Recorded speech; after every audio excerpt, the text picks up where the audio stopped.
Hi, everybody. In my continuing effort to make sure that these are actually a weekly thing, I'm succeeding this week. I'm going to keep it on time. So I hope you enjoy this one. Time is definitely going to be the subject this week. It's going to be interesting. I found some really interesting facts online about time and its measurement. But first up, we're going to talk about the challenge that I set for myself on Spanish. This week was a wash. I did not get anything done. I was unable to actually take any time to do it. A lot of things changed in my personal life, or in my professional life, actually, not in my personal life. And it just made it really hard to actually set aside any time.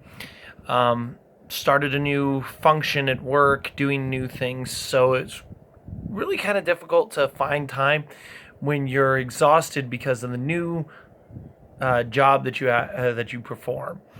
So it unfortunately didn't get any time to learn or to do anything with Spanish. So I'm looking into a few ways to improve that and to start making sure that I'm actually doing it on a daily basis and not skipping anything. So, but my lesson this week comes from actually Star Trek, and a few other shows have used this saying. It's that all good things come to an end. It's not necessarily just applied to all good things, but I've learned that everything comes to an end. Everybody knows this, but it's kind of hits you at different times. Usually it's an emotional time when you're kind of sad, but things come to an end. So I remember this on both the good and the bad times, that all good things need to come to an end in order for the next thing to happen. For example, when my daughter was born, that was one of the happiest days of my life. But that moment passed, and then she became a toddler, and certain things became more difficult, and certain things became easier. So all good things come to an end is not a bad thing. It's just a statement that time passes.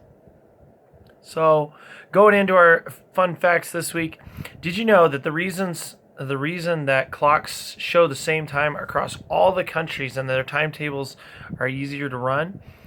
It wasn't that way until the 19th century, around 1800s,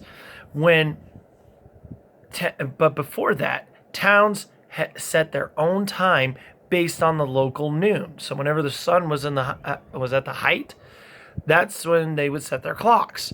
So clocks in Bristol would be 11 minutes behind London time, which doesn't sound like a problem, except that people kept missing their trains. So in an effort to alleviate this problem, the railway companies began using standard London-based UK time. So that was started in the 1840s. So going along with that, we just had our recent daylight savings time, and so I had to work one fact in about this. This is actually what put me onto this topic this week. So, did you know daylight savings time began as a joke by Benjamin Franklin? He proposed waking people up earlier on bright summer mornings so that they might work in the day and thus save candles. It was introduced in the UK in 1917, and it spread around the world.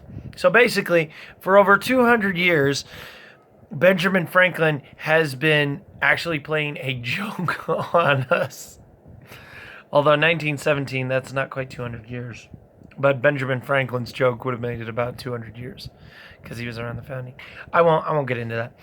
Doesn't sound, math, never my strong suit. A lot of you that know me know that. So did you know that if you leave your watch, just a regular standard watch, not one of your fancy smart watches, sitting for a week, that it will actually be 1 second, one whole second slower? The fact is that the Earth's rotation is slowing. This is not measurable, I don't believe, but this is what they're saying.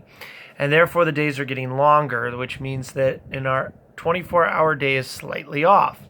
So every so often, the International Earth Rotation Service, the body which regulates astronomical time, has to add a second. It's called a leap second to the clock to keep things regular. So every once in a while, this agency, this International Earth Rotation Service, which actually sounds like they be in charge of rotating the Earth, adds a second to our clocks in order to keep everything on time, which goes back to our 1840s railway thing to keep everybody on time and get everybody where they wanted to be. So, going along with that, the world's most accurate clock is actually the National Institute of Standards and Technology. It's in Colorado, which I am. And it measures the vibration of a single atom of mercury. And it is said in 1 billion years, it will not lose 1 second. I think that's kind of impressive, but I don't know anybody that's been around for 1 billion years to see if that clock actually lost a second. If you do, please let me know. I'd love to talk to them. Now, this was the weirdest fact that I could find, and I just had to put it in there. It was so odd. I just had to put this in there. So, there may be an end of time. 3 Spanish scientists postulated that the observed acceleration of the expanding cosmos is an illusion caused by the slowing of time. According to their math, time may eventually stop at which point everything will come to a standstill.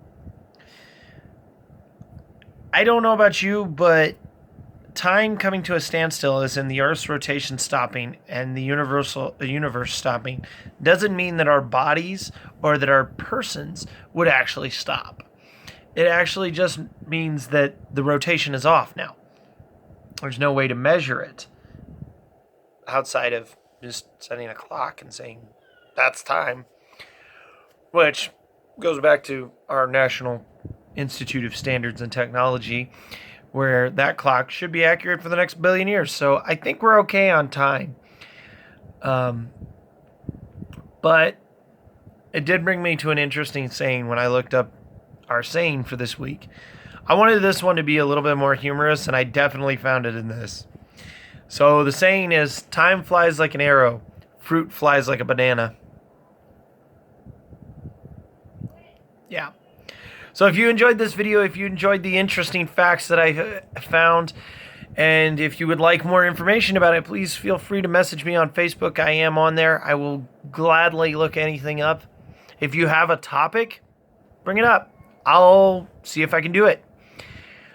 So continue to like and share, and keep on licking those pineapples, folks. Have a great day. Bye.